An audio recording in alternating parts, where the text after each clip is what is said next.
Hi, everybody. This is the Baseball Highlight, the amazing, spectacular, terrific, the great one, the People's Champion, your host, the Hut, and welcome back to the outside of the baseball hut again. I had to change the angle because the sun is going kind of over the house, and not going to be able to see me. You'll see the sun, and you don't want to see the sun. Well, I do. This wonderful live stream. The Mets won today, 7-0, 7-0, and they're now 47-45. They beat the Nationals, the first shutout the Mets have had this season, and everything's peachy keen, as you know. And hopefully, we'll get the next. I would love to see the Mets get three more wins this week, get the next three games, and of course, have a perfect homestand to finish up the first half. This has been a very up and down first half. April was okay. May was a disaster. June was excellent, and July has been sort of even, and now we're going with the trajectory is going up. So I'd like to see the Mets get three more wins to finish the first half, and then we can see this team get really start on a roll when we get back from the All Star break. And as you know, the Mets will be playing the Marlins next week, and of course they'll be playing the Yankees right after that again, and hopefully the Mets will sweep the Yankees again.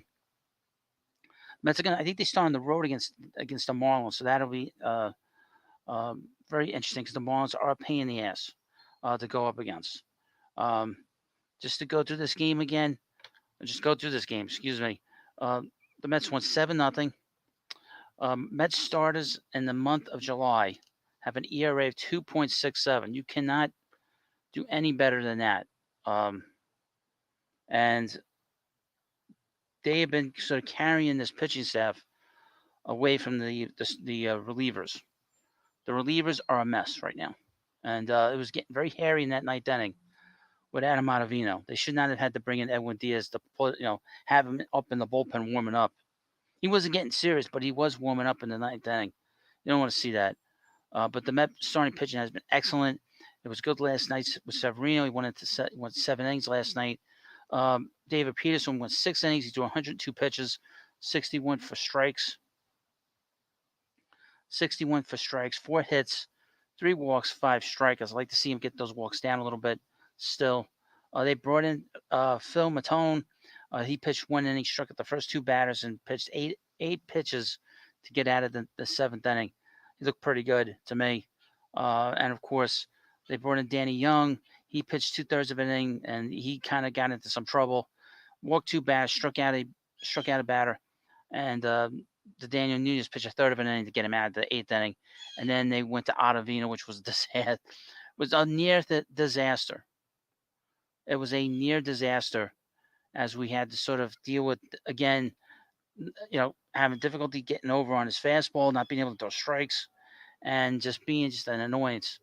I mean, really, just being a complete total annoyance in this ninth inning. Um, Now the Mets offense, led by Brandon Nimmo, had that big three RBI double in the fifth inning. He's got 62 RBIs in the season. He's going to break his career high, which was last year of 68. He's going to drive in 100 runs. He's been great, and he should be on the All-Star team. It's a disgrace, folks, an absolute disgrace that he's not on the All-Star team. It's just a disgrace, really, quite frankly. Hello, Jacob Schneider. He says, Astros Mets talks about Alonso. WFAN said this morning. WFAN are assholes, okay? They've been trying to trade Pete Alonso for a year. And the report was that there are no talks, that the Astros asked for him. They asked for Severino, and the Mets said, no dice, we're still in the race. And to be honest with you, the Astros have no farm system. The Mets picked them clean last year when they traded away they traded away Verlander and got Clifford and Drew Gilbert. They have no farm system. They might have the second or third worst farm system in baseball. You want to trade Pete to the Astros? Yes, for Kyle Tucker. We'll get to that in a moment. But WFAN, they continue to lie, and I'm going to hammer them to oblivion. And these guys in the mid morning have it bug up their ass when it comes to Pete, which is just outrageous. Pete hasn't said anything. Brandon Nimmo again has 62 RBIs. He's going to drive in 100 runs. Easy. And he should be on the All-Star team, as well as Francisco Lindor. Um, Another highlight offensively is J.D. Martinez. He's starting to wake up again with 3 for 3, walk, a double, an RBI, scored 2 runs. Pete went 2 for 4 in this game, drove and run. He's got 49 RBIs. He's on pace for 86 RBIs, but he has not gotten hot all year. He's not had a hot streak year at any point. And I would hope at some point that Pete will get hot. Once Pete gets hot, it is going to be very, very difficult. It's going to be very difficult. He's going to get over 100 RBIs once he has this hot streak. Torrance went 1 for 4. He had a double. He was throwing runners out like crazy in this game. Mark Vientos added a run in late in the 8th inning. And, of course, he's been great. And obviously, Harrison Beta drove in a run in the 8th inning. Hello, Matthew Landau. Let me see what you had to write. It's a little sad. I probably shouldn't wear my sunglasses out here, but I don't care. Matthew Landau says, "Power Positivity Hut. Mets were dead a month ago and have completely rejuvenated their season. WFAN now acts like they weren't saying to sell the team just a month ago. F them." Well, I fell into that trap for a couple of weeks because they played so poorly that you couldn't help it. But they were saying to sell the team when the season started. When they got off to that 0-5 start, they said to sell the team. The entire station was saying that. And they're still saying it now. They said to trade Pete. These guys in the morning are pathetic. Hold on, I need a drink.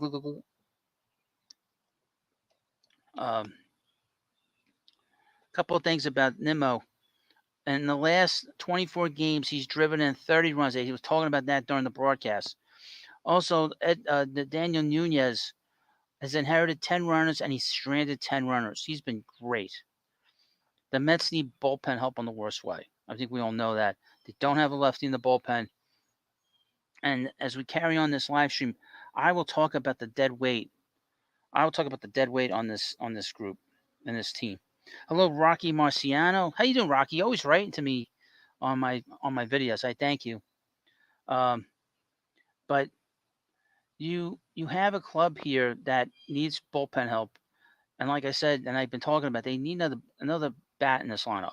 Another guy that doesn't have to play every day, but a guy that could frankly drive in some runs and play a little bit left field, right field. I mean, champion Michael Conforto to come back here. I don't know where the Giants look at themselves in terms of as a contender. Hello, Guerrero. Gorilla. Hut looks like he's living the good life. Like Nico I mean, we're outside the baseball hut. Let's be honest. I'm outside. I did a live stream on Twitter this morning, outside. And it was a bit of an experiment. I think it did pretty good. I'm going to do another live stream on Twitter later tonight, inside now, because it gets dark here. I have no lights. I can't really have lights here with the neighbors here, so it wouldn't be fair to them. But this was a good win today. Mets 7-0. They're 47-45, like I said. There's nothing not to like about this group now, aside from some of the dead weight. We'll get into that.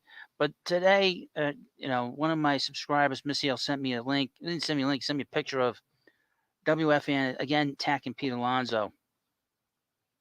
Complaining, and I'm going to do a video on this, complaining about Pete's All-Star selection. Because Pete said that if he got selected to the All-Star game, that he would be honored to be in the home run derby. And as you know, he's won it twice. He's dominated it. That's an innocent comment to say. And they said the reason he was selected is because they want him in the home run derby. Does that make any sense? And that he didn't defend Nimmo, and he didn't defend Lindor. Complete total garbage. And of course, this is from the Spaz and the Coconut, Spaz the Salicata, and of course, the Coconut, also known as also known as Brandon Tierney. Hello, Alexander. How you doing?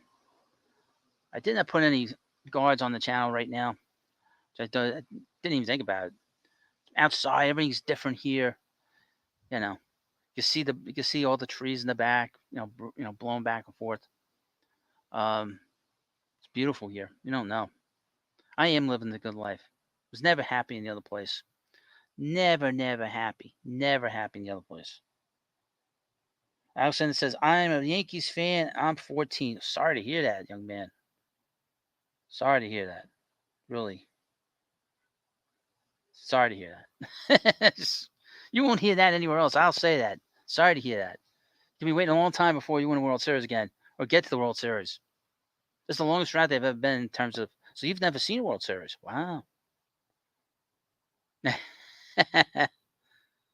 You've never seen a World Series. Oh, well, it's going to be a long time, young man. And then, of course, Boomer Esiason basically threatened Luis Severino and threatened the Mets manager, Carlos Mendoza, if he didn't correct this thing that Severino did last night. He didn't cover behind the plate during one of the innings, and he didn't cover the home plate, and he was threatened. Luis Severino, Boomer threatened him, and that's what Boomer loves to do. Boomer and his roommate Greg Giannotti, two of the residents there at WFAN, love to threaten people all the time in the morning, and Boomer's known for that. He's threatened Steve Cohen in the past. He's made stupid comments about Daniel Murphy in the past. He's had to apologize. From what I understand, he apologized to Severino. But this is a a radio station that is beyond the pale. That makes zero sense. Mets are playing well, but they still have to complain. They still have to sort of. You want to critique is one thing, but to constantly complain about nonsense. This thing about the All-Star game is nonsense. The biggest problem is that Nimmo's not there and Lindor's not there. Pete shouldn't be there. But Pete, hasn't been in every All-Star game. He hasn't. There've been times that he's participated in the home run derby. He wasn't in the game. So the idea that that's the reason why the Major League Baseball selected him. That's not why. Now the dead weight on this team. Mets have 4 guys that they either have to get improved performance out of, or they have to get out of here. First up is DJ Stewart, who is hitting 180, 179, 180. It is worse than what Daniel Vogelback was doing last year. Only difference is that he doesn't. He can play the field. He can play the outfield. He can move around a little bit. He can move a little bit better than Vogelback. Vogelback couldn't move at all. And he does swing the bat. He's got some big hits. Vogelback didn't have any big hits last year. And because of that, he's been terrible. So I suggested that the Mets go and try to trade for Michael Conforto because his numbers are better. I mean, you don't need Michael Conforto to be what he was years ago. He just needs to be a guy that you put on the bench. He hits for power. He's played here before. He's not going to have to be the man here. There's no pressure in terms of that in that regard. That's for sure. Jake Diekman. That guy should never. I am shocked that he pitched last night. This is a guy that should never pitch again for the Mets. He's pitched that poorly, and Jerry Blevins again defending this guy last night and this morning. I couldn't believe it. I'll tell you, I don't like Jerry Blevins. Jerry Blevins he's so wishy-washy. And Daniel Murphy, just in the last few days, he's been excellent. I mean, excellent as an analyst in the studio. To be honest with you. A Project says trade cash considerations for Scooter. It's that's a lot of cash considerations. But I think that he would be a perfect fit here. You wouldn't have to play him every day. He's going to want to play every day. And here's a little baseball thing. The Pirates' Paul Skeens was pitching a no-hitter after 7 innings, and after 99 pitches, they pulled him. And all you see is all these players getting hurt all the time. They baby these players. It's crazy. Absolute insanity. The way they baby these players. First of all, the players they throw too damn hard, and they baby them. There's some good news on Reed Garrett. That's from Anthony Tacoma. The Mets received good news on Reed Garrett, who has no structural damage in his elbow. He's dealing with nothing more than nerve inflammation. Carlos Mendoza said he expects Garrett to be down for 2 to 4 weeks. Wow, that's a long time. But the reliever seems to have dodged a much worse fate. 2 to 4 weeks, that's a long time to miss. He's going to be out quite a long time. Now, I would mention, please hit the subscribe button and like this video. Well, this is very disheartening that Garrett's going to be out for 4 weeks. Because he has pitched well for the Mets overall. Although the last month or so has not been that great. But he's been really good. So the Mets, again, I've been talking about getting 3 relievers in here. A lefty to replace Diekman. I can live with Danny Young and Josh Walker being the second lefty, but I can't deal with Diekman being my number 1 guy. He's got to get out of here. Get him out of here. They could use a lefty to replace him. They need a setup man. I talked a lot about Carlos Estevez.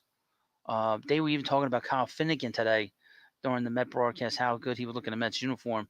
And they could use another right-handed pitcher in the bullpen just in general, and get rid of Adam Ottavino, who's another piece of dead weight. I was gonna say something else, a piece of but a piece. He's another one that's dead weight. He needs to skedaddle out of here. Send him off to the Phantom Zone. I am tired of watching him. I was a nervous wreck in that night. No, not a nervous wreck. That's an exaggeration. I don't get nervous with with certain pitchers, but he's too much. Got to throw strikes. Got to get through this very quickly. And Ottavino needs to get the hell out of here. I'm tired of him.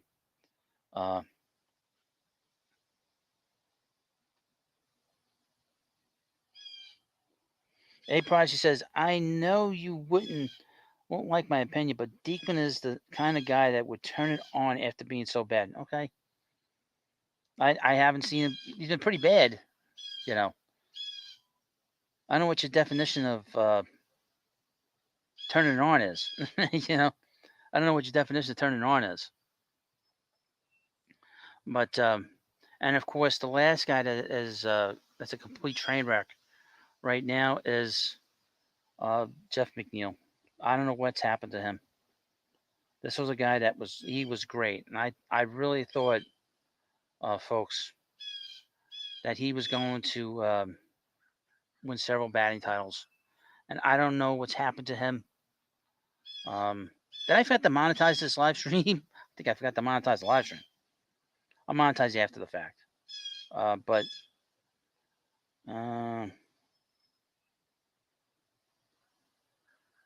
he has been such a disappointment for all of us, and I thought he would be so much better, and he hasn't been. It's a shame because he was a 300 hitter going into last season, and now he's not anymore. What is he, 290 now? He's hitting 210. Didn't have a good game today. He had a walk and he scored a run today, but he's been so bad. He's been so bad, folks. I can't get over how bad he's been. What is it's a shame, really. Guerrero says McNeil is toast. We have a lot of options on mine to send him packing. Well, it's going to be interesting to see what they do. We got 19 days until the trade deadline, and the Mets are right there now. They're right where they need to be. Get the last 3 games against a really bad team in the Rockies. Sweep the Rockies. They will be 50-45 to finish the first half. And who would have thought that they would have been that after being 11 games under 500 in May and being 9-19 in May? I don't think anybody thought that. I think most fans, including myself, were basically sick of looking at this team, sick of looking at sort of nonsense. But I would point out, and I would say, as sort of temper my own sort of impatience, was that I did say before the season that I was concerned about the first 2 months of the schedule and that things would start to pick up in June and July. And boy, did they ever. And I turned out to be long term, I was right. Short term, I got a little shaky. But now they're right where they need to be. They're 47-45. They're they are now in charge of the third wild card by percentage points over the Padres. The Padres are out. It's the first time they've been in a wild card in the playoff spot right now in a long time, and it's been a very fun few weeks and few months. Really, I mean, the last month and a half has been a lot of fun. Um, yeah, so the no hitter in Pittsburgh is done. The Pirates didn't get the no hit. No shock there. Once they took Skeens out, that was over with. But they have to sort of smooth out this roster. DJ Stewart's not long for this team. I would expect that somebody will replace him. Um, Jeff McNeil is not long for this team. He's either going to play out the rest of the season or he'll be gone after this season. Okay. Adam Ottavino is pitching on borrowed time. He's got to get it going now. He cannot wait. This should be the last bad outing that he has between now and the trade deadline. Because if he doesn't turn this thing around, they are going to move him. They're going to get him out of here. Either DFA him, release him, or just trade him somewhere. And Jake Diekman, I've had enough of him. The easiest move is Stewart. You can always send him down to the minors. He's got minor league options. Unlike these other guys, he has options. They could send him down to the minors if you want to just play him every day and have him down there in case somebody gets hurt. That might be a problem that he might need to play every day. But his numbers the last 2 years with the Mets have been basically in line with his overall career numbers, aside from his on-base percentage. Now, we have 19 days now. We have 3 games left. I keep repeating myself. We have 3 games left. I would really hope that the Mets would bugs out here. Damn ants. I would really like to see the Mets get these last 3 games against the Rockies. Go 50-45. Get ready to play the Marlins and then play the Yankees. They're very much struggling Yankees. Hold on, I need a drink. Look.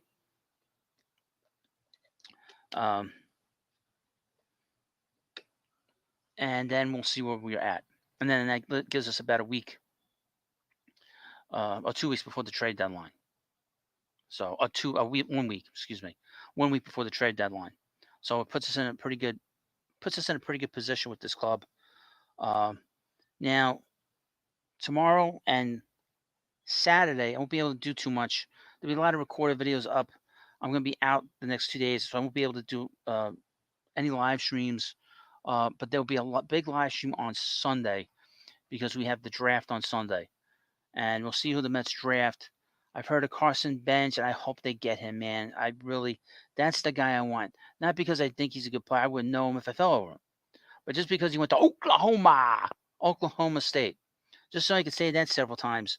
And that would be a lot of fun to have him be the Mets draft pick, number 1 draft pick. And I could just sort of say, just have a little fun with that. I had a lot of fun when they signed Nolan McLean because he's from Oklahoma. So that's fun. The little things in life make me happy. Saying certain words make me very happy. Or they could take Dakota Jordan or Brody Brecht. Any number of players would be interesting. It's a very college-heavy draft. There's not a lot of high school players that are big players this year. There's no like superstar players in this draft, as far as I can tell. The biggest players is Travis Bazana, Charlie Condon, and Jack Tani. Keep an eye on Seaver King. He might fall to number 19. He seemed to be the perfect player to be with the Mets, just based on his name. But we'll talk about that on Sunday. Sunday is going to be a long show. We'll probably start up around 6 o'clock, 7 o'clock, depending on what time they start doing the selections. I would expect probably the Mets will probably be selected around 9, 10 o'clock, depending on what time they start, at 10 o'clock or whatever. But we'll be on from all that. Um, and then I will have plenty of videos. I'll have plenty of videos. I'll have a video later, probably on WFAN attacking Pete again on here. I've been working a lot. Had today off. Been very tired today. I just started laying down watching the game today. But I want to do a live stream here. And even though I did a live stream earlier in the morning on Twitter, which was great, I wanted to talk to you again. And like I said, I have a video tonight, and there'll be video tomorrow in the morning again at 8 o'clock. You're going to have a video every day at 8 o'clock. Every single day, you will have a video, 8 o'clock, every single day. So that's not going to be different moving forward. From now to the trade deadline, there'll be a video every day. I did a video on Hector Neris. I'm sort of not too happy about that, about them being interested or just talking about him. I'm not a fan of his. Maybe it's because the Mets beaten him up so much over the years. And we'll have plenty of videos like that every day. And then a video at 12 o'clock and various shorts. I'll try to get tomorrow's lineup out to you, and the lineup out on, or maybe I'll be able to get the lineup out on Saturday. We'll see. And then, like I said, the big show on Sunday. And then we got the All-Star break. There's going to be plenty of content on this channel. I am not taking the week off, okay, on YouTube. The worst thing you can do is, if you're a YouTuber, is take the week off during the All-Star break. Okay, that might work if you want to be in the media and take a vacation. Okay, but there's plenty to talk about, and I'm going to talk about it. There's plenty of stuff to talk about. So I'm not. You're going to get plenty of content on here, plenty of videos over the next, really after the All-Star break. It's going to be at least 3 videos a day. One in the morning at 8 o'clock, 12 o'clock, and then probably around 4 o'clock during the day, because I don't want to disrupt any of the festivities with the All-Star break. And I believe that the Futures game is Sunday, so that's also another thing that's going to be on. Let's have one representative. The hell was it? Oh, Brandon Sprout is the Mets representative in the Futures game this year, and he has pitched great in the minors. He's pitched great. Jonah Tong has pitched great. Ryan Clifford has been great in Double A. I would expect that he will be getting a promotion very soon to Triple A. Mets always promote their players at the All-Star break. This has been an unusual situation because we have a new general manager. He's got different standards, but I would expect that he will be getting promoted within the next 2 to 3 weeks. He's getting awfully close to being promoted. He's been great. He's been one of the best players in the Eastern League. And that's it. And then I'll be back again. We'll have plenty of videos for you. The season will resume again next Friday, and we'll be playing the Marlins and the Yankees after that. And I guess the Twins somewhere down the line, and then the Braves too, before we get to the deadline. So, and I will be online that Monday before the deadline, that Sunday, Monday, and Tuesday. Monday and Tuesday, I'll be on most of the day, or try to be. And I'll definitely be on during the actual deadline. So we hit 6 o'clock on Tuesday. Not Tuesday. Tuesday. I will be on with you, seeing what the Mets do at the deadline. This has been a very exciting month and a half with the Mets. I think a lot of us sort of had given up. I know I had, and I'm glad that they did not give up. That's really the most important thing, is that they didn't give up. They did not give up, and that's terrific. Now, I would mention I will be on Twitter tonight. I don't know what time, because I got a lot of videos that have to get done today, because I didn't do much today other than talk on Twitter and this live stream. But there'll be a video for tonight on here. The WFAN attacking the Mets again, and Pete Alonso again, and they just hate Pete. I mean, they just despise him. And we'll have fun doing that. We always have fun making fun of them, because they are very easily to be made fun of. Because some of the things they say is so stupid. You have to sort of parody that. If I had more money, I would hire like a puppet show and had the puppets pretend to be some of them. Because I thought about doing that. That would be great. But the Mets won again today, 7-0. 2 games over 500 now. They're in great shape. They beat up on a team that's not going to win. They're going to beat up on a worse team this weekend. They've been playing really well at home. Happy the way they played at home. Um, Brandon Nimmo has been great. Francisco Lindor has been great. Mark Vientos has been great. The two guys that are dragging a little bit, is Pete and McNeil's basically in the gutter. He's in the gutter like here. He's in the gutter, but in the gutter in terms of on the street. He's got 2 feet out the door, and it's just a matter of time before David Stern sends him off to some team. I don't know what's happened to him. I hate to sort of repeat myself. I don't know what's happened to him. I don't know if he's unhappy here, but it seems like, or he got complacent after signing that contract. But I really don't know what's happened there, to be honest with you. It's very surprising. I thought he would be much, much better than he's been over the last few years. Hello, Todd Licata. Yes, Luis Angel Acuna is not ready yet. He's been up and down. He had a good month of June, but he's sort of leveled off and he's declined a little bit in the month of July. He's not ready yet. Defensively, he's probably ready yet. Offensively, he's not. And there's still questions about whether he can hit for enough power. I would mention Drew Gilbert, who's the Mets' second best prospect, is back playing. He played today for the Florida Complex League Mets. He went 0 for 2 in the game. I think he walked in one of his at-bats, and he played 5 innings. So coming back from that really bad hamstring injury, he is getting awfully close to going back to AAA. And it's a shame that he got hurt because he would probably be playing right field right now for the Mets. Tom the guy says, my dad thinks McNeil should get his eyes checked. I went from 20/20 vision to nearsighted in months. Well, I don't know what the problem is, but, I don't know. I mean, it's a bizarre situation with him. What's happened to him is it's weird. So I don't know. Now, over the course of the next few months, you're gonna have plenty of videos on here. I don't know how this season's gonna finish. I figured they'd be about 79 to 81 wins this year, but the way they've played much better than I thought they could play. They said they would be competitive. They've been more than just competitive. They've been a winning team, especially since the beginning of June.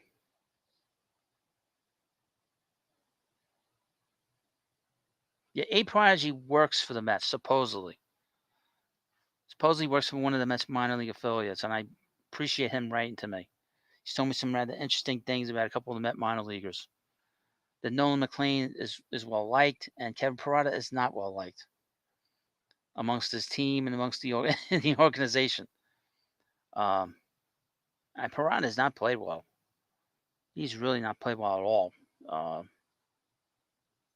But anyway, so I'll have plenty of videos. It's getting close to 5 o'clock. I don't want to be on too much longer. But I would say that I appreciate you coming by. We're going to have plenty of live streams outside. This is just the beginning.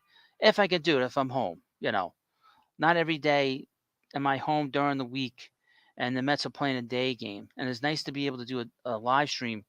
It's nice to do a live stream during the day and of course on outside. I'm going to do more of this outside if I can. If it's not raining, it's not too hot. It wasn't too bad here today. And I'm in the shade right now, so I feel pretty good here. So I want to thank you for coming by. We'll have more stuff, more content for you, more videos, more shorts, everything you could possibly get out of this channel. This is the best Mets channel because I'm not in the media. I don't want to be the media. Media are scum. If you're in the media and you subscribe, please keep subscribing. But your profession is scum. You're professional liars, and I really don't want anything to do with them.